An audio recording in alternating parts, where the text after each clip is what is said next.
Deep in the bowels of the Galactic Union arena, First Lieutenant Mira Gray rolled her shoulders, loosening up as the announcer's voice boomed overhead.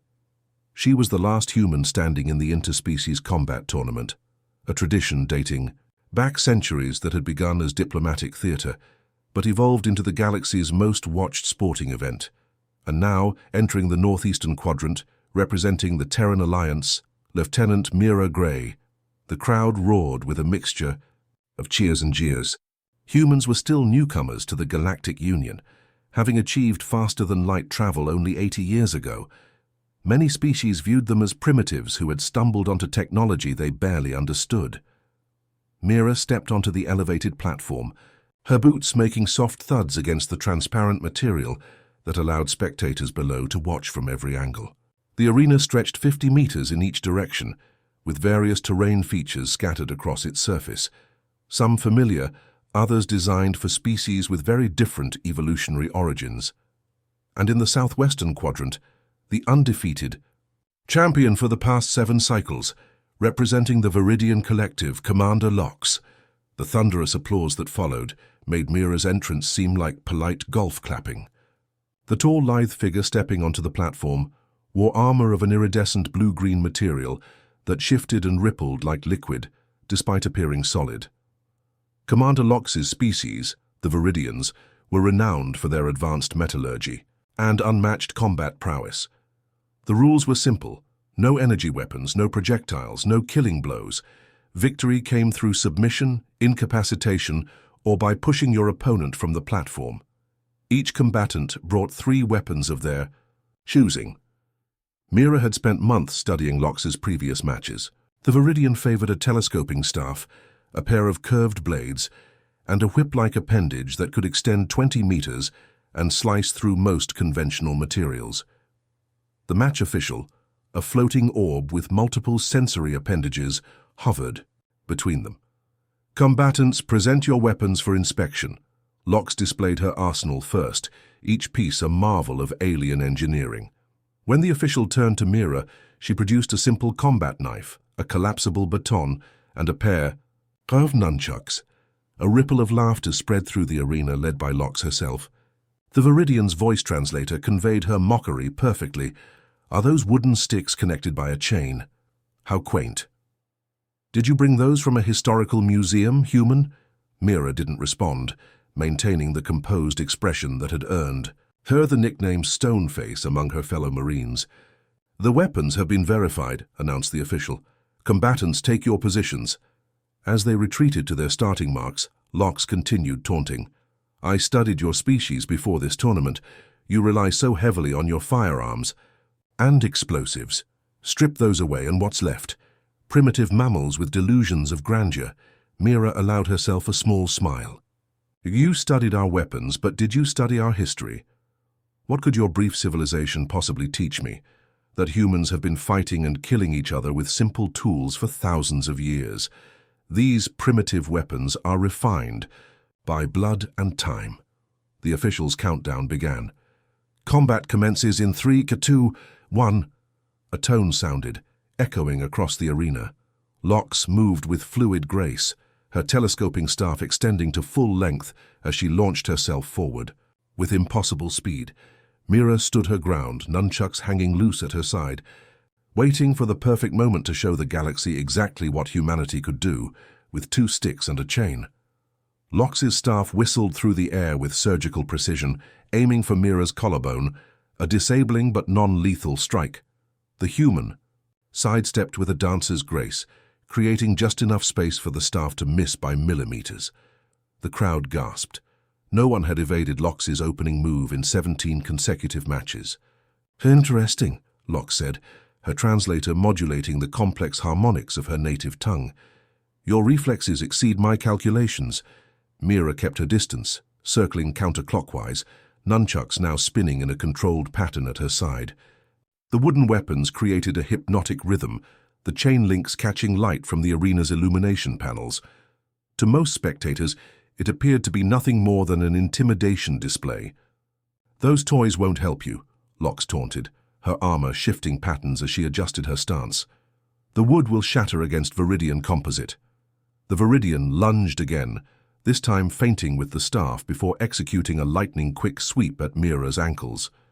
The human lieutenant jumped, tucking her knees to clear the sweep, then snapped the nunchucks forward in her first offensive move.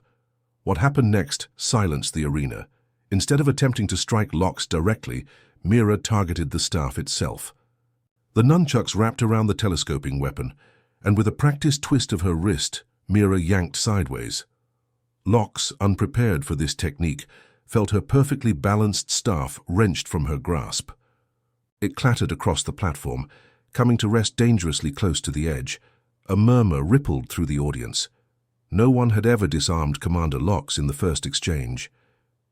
"Lucky maneuver," Lox said, her translator unable to fully mask. The note of surprise in her voice, she quickly drew her curved blades, the metal catching the light as they extended from their handles. "Not luck," Mira replied, resuming her defensive stance. Chain weapons were designed to catch and disarm opponents thousands of years ago on Earth. Lox circled more cautiously now, her armor rippling with faster patterns that indicated elevated heart rates in Viridians. "Your species has been fighting itself for millennia.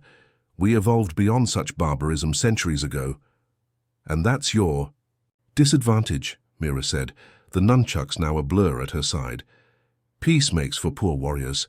Lox attacked with both blades simultaneously, creating a deadly scissoring motion that had decapitated training dummies in pre-match demonstrations. Mira dropped to a crouch, the blades passing overhead, then launched upward with a powerful thrust of her legs. The nunchuck struck Lox's forearm with mathematical precision. The impact itself wouldn't normally trouble Viridian armor, but Mira had calculated the exact point where flexibility met rigidity in the suit's design. A hairline fracture appeared in the armor plating. First blood, metaphorically speaking. Lox hissed, her translator struggling to convey the complex emotional response. She retreated several steps, examining the damaged section with visible confusion. "Impossible," she whispered. "This armor withstood plasma strikes during the Proxima Rebellion. In the stands, the Viridian delegation conferred urgently among themselves." Humans watching from Earth and colonial outposts leaned closer to their screens. This wasn't just combat. It was a statement about humanity's place in the galactic order. Mira didn't press her advantage immediately. Instead, she began a different pattern with the nunchucks, the wooden sticks now passing behind her back and under her arms in fluid motions that seemed almost ritualistic. "What are you doing?" Lox demanded, circling more warily now. "Showing you something from our history," Mira answered. "On Earth, combat was also art. This is called a form." The human's movements became increasingly complex, the nunchucks flowing around her body as if defying gravity. The display wasn't merely aesthetic. Each position established a different defensive configuration, each transition testing Lox's reactions and gathering data on her response patterns. Lox saw only primitive showmanship. She lunged forward, blades extended, certain she could disrupt the human's concentration. She was wrong. Lox's dual blades sliced through the air where Mira had stood a fraction of a second earlier. The human pivoted on her left foot, her body, operating on muscle memory, honed through thousands of repetitions. The nunchucks transitioned seamlessly from their elaborate form into a defensive pattern, wood and chain forming a barrier that caught the edge of one blade and redirected its momentum. The contact produced a sharp crack that echoed through the arena. Spectators from a dozen worlds leaned forward in their seats, anticipating the wooden weapon's destruction against the superior Viridian metallurgy. Instead, a second crack followed as the nunchuck's hardened hickory connected with Lox's armor at the previously damaged section. The fracture expanded visibly, spreading like ice breaking on a spring lake. "Your weapons should have shattered," Lox said, genuine confusion in her translator's output. "Our analysis of Terran woods indicated you analyzed raw materials," Mira interrupted, maintaining her defensive stance as they circled each other. "Not craftsmanship. These were hand-carved from trees that grew in Earth's higher gravity. The wood was cured for 3 years, then soaked in resin derived from another Earth plant. Simple chemistry, ancient techniques."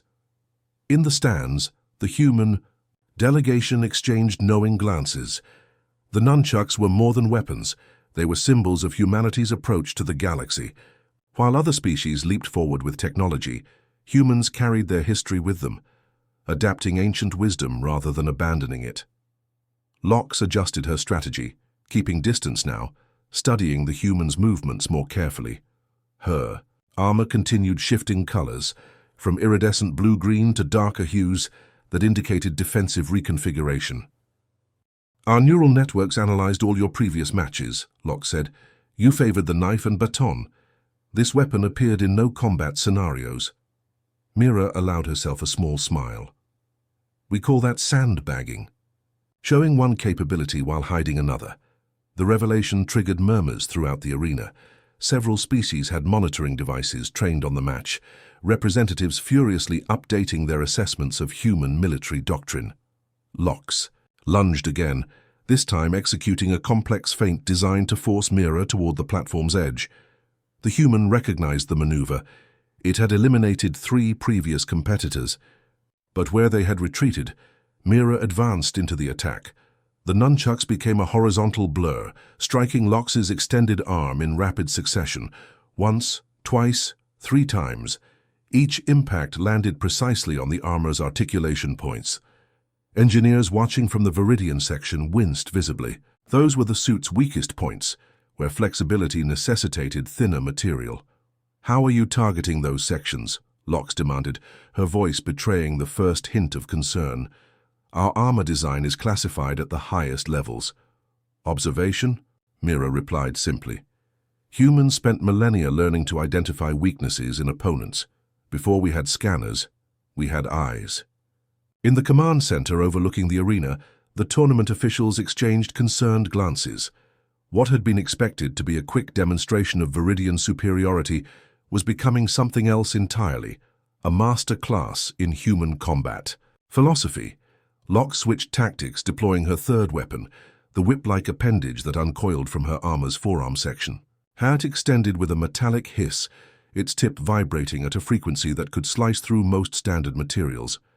"This ends now," she declared, the whip cutting intricate patterns in the air between them. Mira nodded respectfully. "Yes, it does." The human's stance shifted subtly. The nunchucks ceased their elaborate patterns and hung motionless at her side. The arena fell silent, spectators collectively holding their breath. "You're surrendering?" Lox asked, the translator unable to fully convey the mix of relief and disappointment in her voice. "No," Mira replied quietly. "I'm focusing." In that moment of perfect stillness, the fundamental difference between their species became apparent. To everyone watching, Viridians fought with technology. Humans fought with their entire being. Lox struck with her whip, the weapon moving faster than most eyes could track. Mira was faster. The whip-like appendage cracked through the air, its molecular edge designed to part most materials at the atomic level.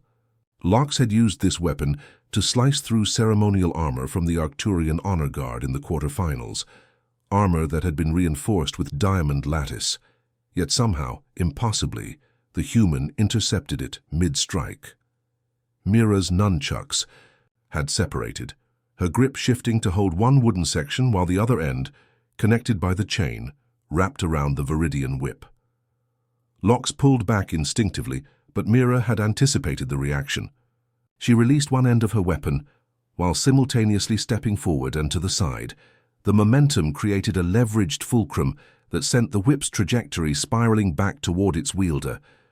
Lox barely managed to deactivate the cutting edge before it struck her own armor. "Impossible," she hissed, the translator struggling to convey her disbelief. "That maneuver violated 3 laws of physics." "No," Mira replied calmly, retrieving her weapon with a practiced flick of her wrist. "It violated 3 laws of Viridian physics. Humans have been studying the intersection of physics and combat since before we discovered fire. The arena had gone absolutely silent.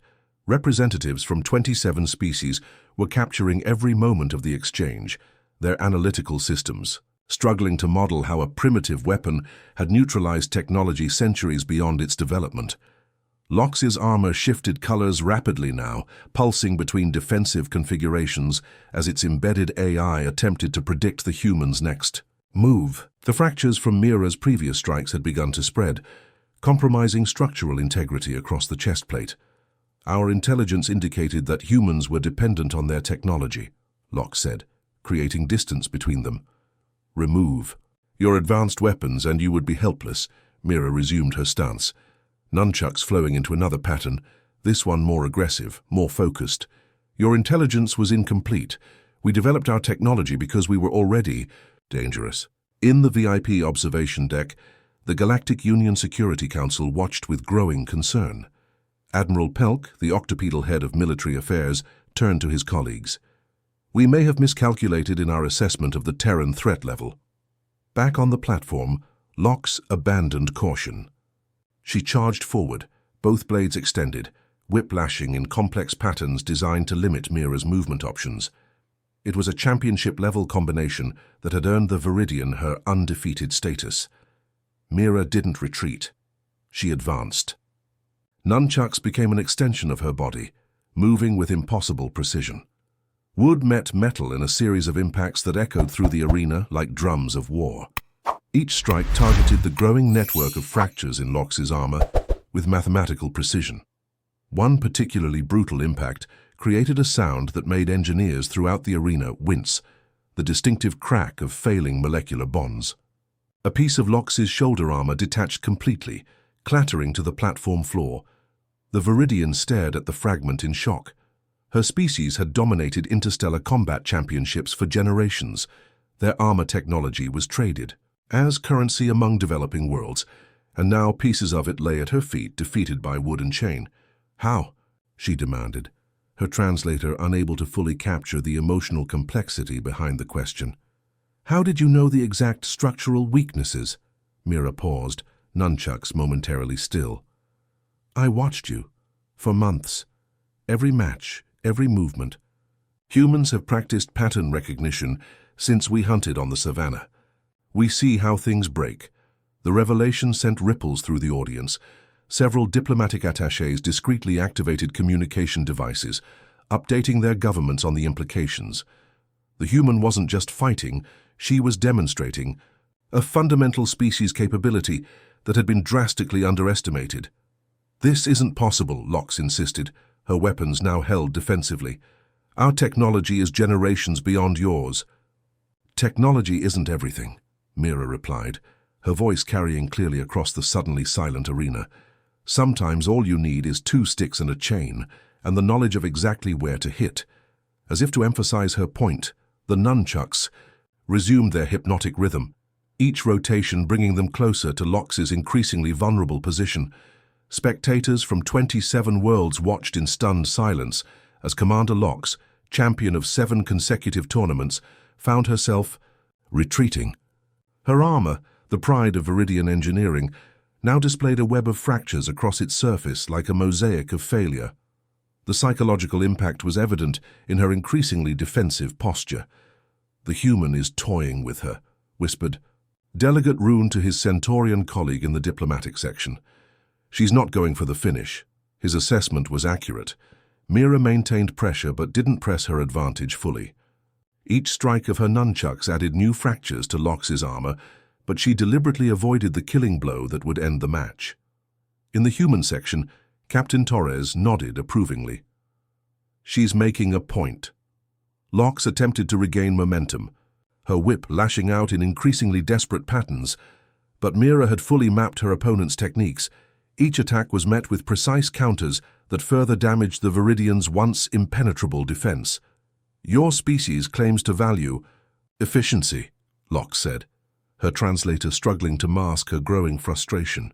End this if you can. Mira's nunchucks continued their relentless rhythm. This isn't just about winning, it's about understanding.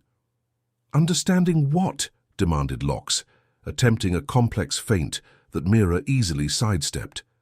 That humanity doesn't just adopt technology. We integrate it with what we already know. These weapons are 4,000 years old, yet they're defeating your advanced armor because I understand both the weapon and the opponent. The words resonated throughout the arena. Several representatives of technologically advanced species exchanged uncomfortable glances. Their assessments of human potential had focused almost exclusively on their rate of technological adoption, not on their ability to synthesize new and old. Lox made one final, desperate assault.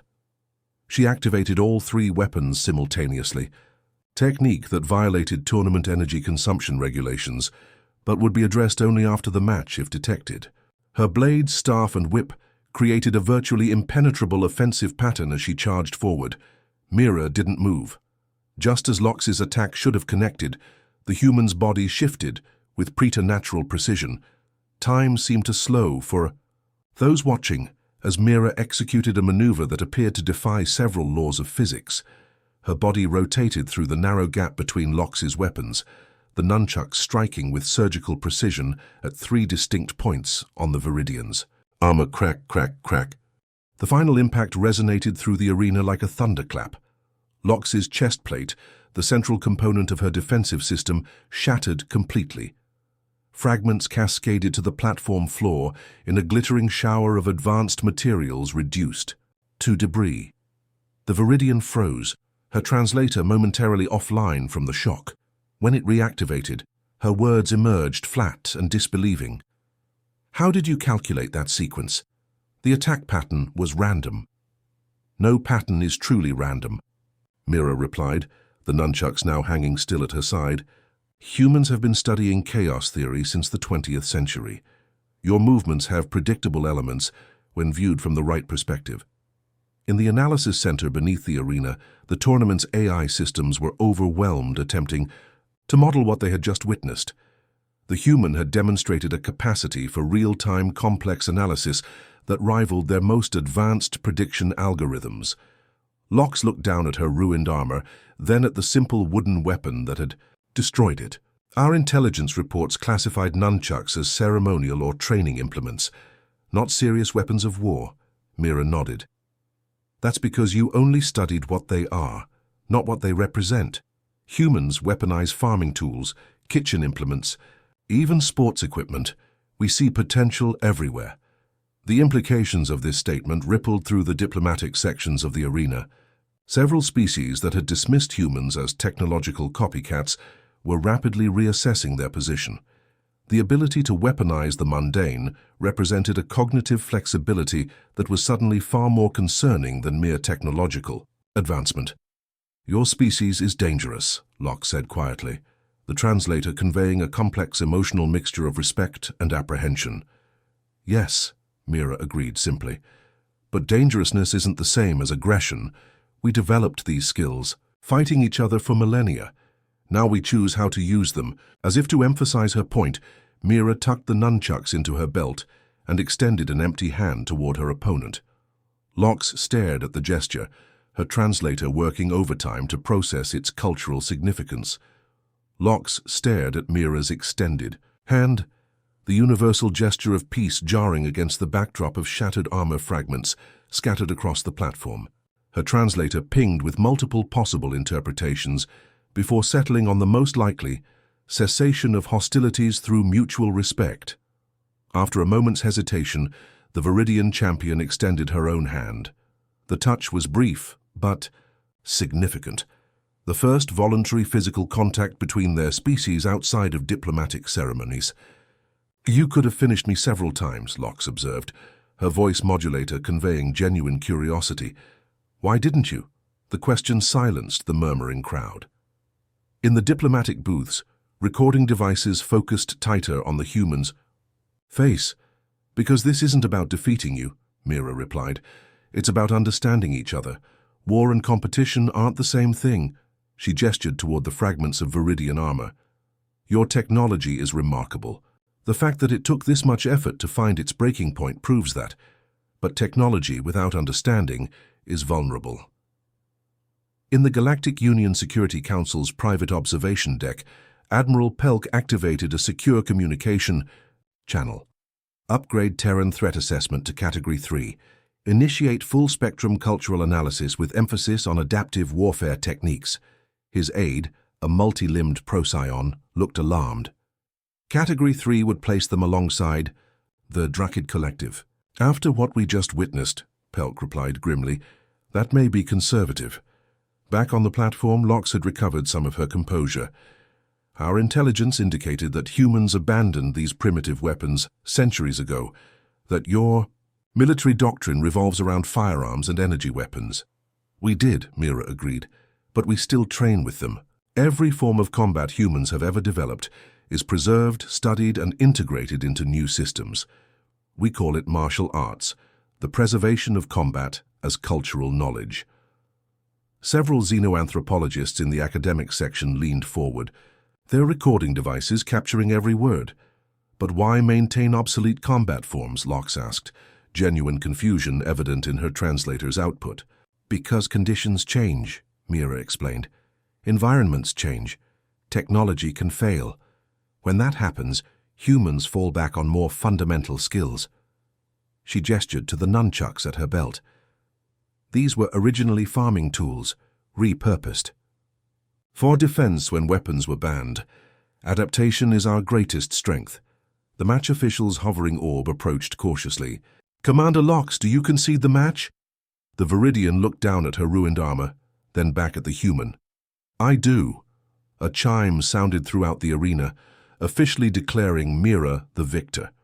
The crowd's reaction was subdued, not the usual roaring celebration, but a contemplative, almost wary applause punctuated by intense discussion. As they prepared to leave the platform, Lox turned to Mira once more.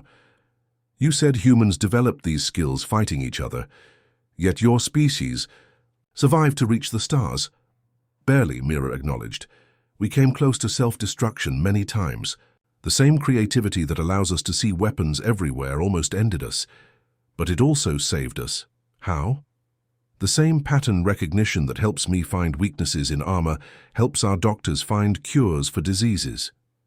The same adaptive thinking that turns farming tools into weapons also turns destructive technologies into beneficial ones. Everything has multiple uses. That's the human perspective. As they exited the platform together, representatives from a dozen worlds were already dispatching urgent communications to their governments. The demonstration had implications far beyond a simple sporting victory. In the human delegation's private chamber, General Diaz met Mira with a grim expression. "You showed them too much." "I showed them exactly what they needed to see," she replied calmly. "They've been misreading us since first contact, seeing only our technology adoption rate without understanding the minds behind it. And now? They'll approach us differently, with respect rather than condescension, and respect prevents wars." The general's expression remained troubled. "Some species will see this as confirmation that humans are dangerous." "We are dangerous," Mira agreed, "but now they understand why, and that changes everything." Outside the chamber, the Galactic News Network was already broadcasting analysis of the match to trillions of viewers across 17,000 worlds. The headline flashed in multiple languages. Human victory rewrites interspecies relations. 3 days after the match, Mira stood before the Galactic Union's Cultural Exchange Committee. Representatives from 42 species filled the semicircular chamber, their attention focused entirely on the human lieutenant. The nunchucks, now objects of intense scientific and cultural interest, rested on the podium before her. These weapons have been scanned by 17 different species, using technologies ranging from quantum field analysis to psychic impression reading, announced Chairperson Vex, their translucent appendages rippling with official colors. "The findings are consistent. They contain no hidden technology, no advanced materials, nothing beyond what Lieutenant Gray described. Wood, chain, and resin." Mira nodded, unsurprised. "As I testified. Yet they defeated Viridian composite armor, a material capable of withstanding micrometeorite impacts," continued Vex. "Our engineers remain disturbed by this outcome." "The weapons didn't defeat the armor," Mira corrected gently. "Knowledge did. Understanding the structural weaknesses, the stress points, the impact angles. The nunchucks were just the delivery system." In the diplomatic section, Ambassador Chen of the Terran Alliance nodded approvingly. This was exactly the point they had been trying to make since humans joined the Galactic Union. That humanity's value wasn't in their technology, but in their perspective. "We would like to propose an unprecedented exchange program," Vex announced. Instructors from Earth to share these martial arts with Galactic Union security forces. In return, we offer access to materials sciences previously classified as restricted technologies. A murmur ran through the chamber. Such an exchange acknowledged humans as equals in military matters, a dramatic shift from their previous classification as developing species with security potential. I believe that would benefit everyone, Mira replied diplomatically. After the session concluded, Commander Lox approached Mira in the antechamber. The Viridian's armor had been replaced, though the new design featured subtle modifications that engineers were still analyzing. Our historical archives have been reviewing human combat evolution since our match, Lox said without preamble.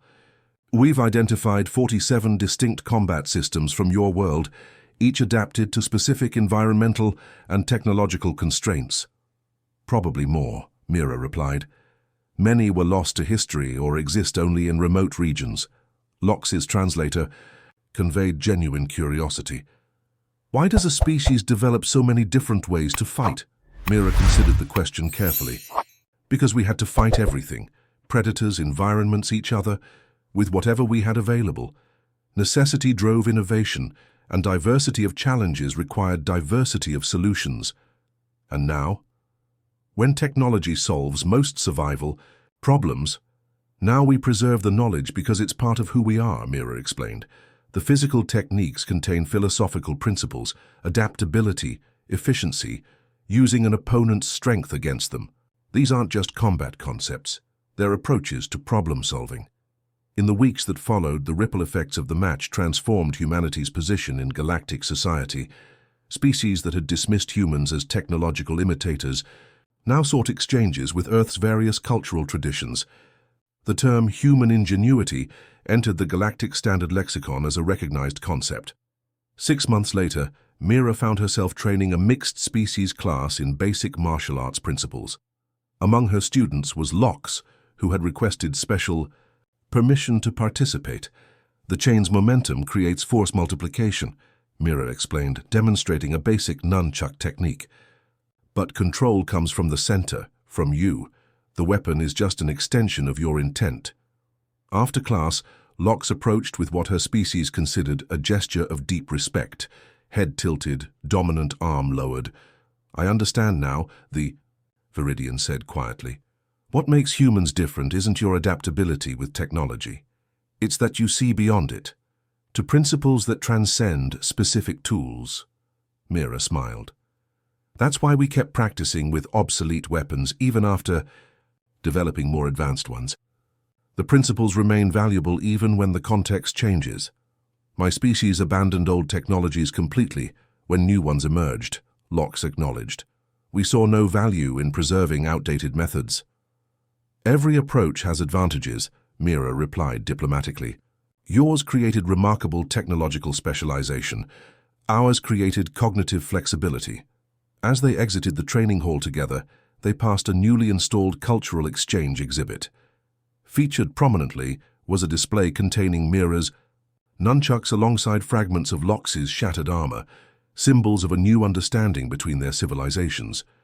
A plaque beneath the display bore words from both species. The human contribution read simply, "The greatest weapon is the mind that wields it." The Viridian phrase, newly added to acknowledge the lesson learned, translated roughly as, "Respect comes not from the tool, but from the wisdom to use it properly." Outside the Union complex, representatives from a dozen worlds watched a simple demonstration. Human children practicing ancient forms with wooden training weapons, their movements containing the seeds of the same principles that had shattered advanced alien armor and in doing so transformed humanity's place among the stars. The end.